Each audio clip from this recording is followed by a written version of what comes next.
থেকে বঞ্চিত হওয়া, যারা দ্বীনের কোরআন হাদিসের অপব্যাখ্যাকারী, নবী রাসূল সাল্লাল্লাহু আলাইহি ওয়াসাল্লাম ও সাহাবায়ে কেরাম রিদওয়ানুল্লাহি আলাইহিম আজমাইন গণের বিদ্বেষী, তাদের তো দাওয়াত ও তাবলীগের মেহনতে কোনো অংশ থাকার কোনো সুযোগ নেই। এক কথায় উলামা বিদ্বেষী, টঙ্গীতে মানুষ হত্যাকারী, বিশৃঙ্খলা সৃষ্টিকারী সাতপন্থীদের কাকরায় ও টঙ্গীতে কোনো অধিকার নেই, থাকার কোনো প্রশ্নই নেই। দাওয়াত ও তাবলীগের মেহনতের কোনো পক্ষ নেই, বরং একটাই পক্ষ, তা হলো হযরত মাওলানা ইলিয়াস রাহমাতুল্লাহি আলাইহির কর্মপদ্ধতি অনুসরণকারী উলামায়ে হক্কানির পক্ষ।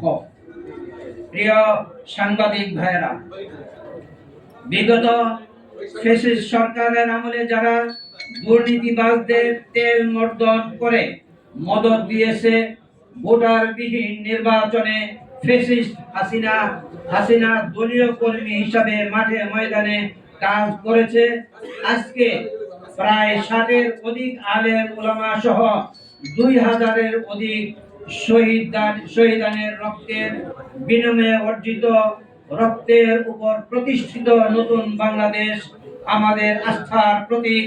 অন্তর্বর্তী সরকারের প্রধান উপদেষ্টা ও উপদেষ্টা মণ্ডলী এবং সমন্বয়কগণের আশেপাশে ওই সাতপন্থীদের ভিড় দেখা যাচ্ছে। প্রিয় সাংবাদিক বন্ধুগণ, আমরা আপনাদের মাধ্যমে সরকারের গুরুত্বপূর্ণ ব্যক্তিদের পরিষ্কার বলে দিতে চাই, পতিত ফ্যাসিস্ট সরকারের আমলে সুবিধাভোগী মতলববাজদের কোনো ষড়যন্ত্রমূলক পরামর্শে কান দেওয়া যাবে না।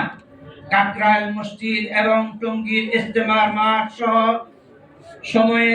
সব সময়ের জন্যই উলামা বিদ্বেষী চারপন্থী মুক্ত রাখতে হবে।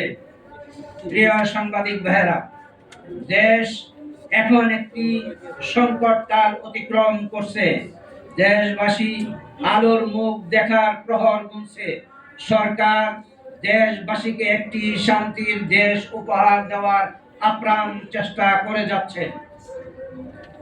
এই অবস্থায় সন্ত্রাসী সাতপন্থীদেরকে নতুন কোন ষড়যন্ত্রের মাধ্যমে অনাকাঙ্ক্ষিত পরিস্থিতি সৃষ্টির সুযোগ দেওয়া যাবে না। অতএব দেশের শান্তি শৃঙ্খলা রক্ষার স্বার্থে কাকরাইল মসজিদ মাদ্রাসা কমপ্লেক্স ও টঙ্গীর ইজতেমা ময়দান 90% উলামাপন্থী তাবলীগের সাথী তথা উলামায়ে কেরামের পরামর্শে শুরাই নিজামে চলনেওয়ালাদের জিম্মায় ছেড়ে দিতে হবে। গত 5 নভেম্বরের মহাসমাবেশের ঘোষণাপত্রের দাবিও এমনটি ছিল।